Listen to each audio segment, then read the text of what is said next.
كوني كالخيل، ففي الخيل عزة لا يستطيع الإنسان أن يفهمها.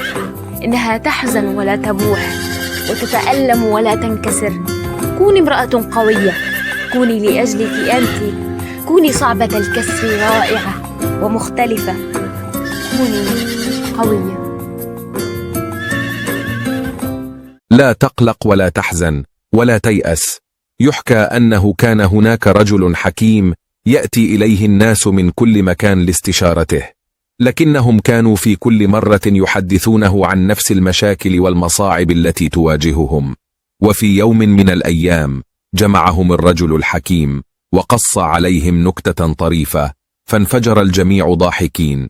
بعد بضع دقائق قص عليهم النكتة ذاتها مرة أخرى، فابتسم عدد قليل منهم، ثم ما لبث أن قصها مرة ثالثة فلم يضحك أحد.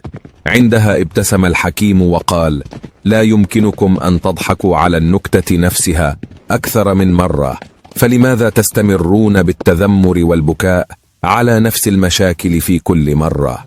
العبرة من القصة: وكل باب وإن طالت مغالقه يوما له من جميل الصبر مفتاحه. كم من كروب ظننا لا انفراج لها، حتى رأينا جليل الهم ينزاح. فاصبر لربك لا تيأس، فرحمته للخلق ظل وللأيام إصباح.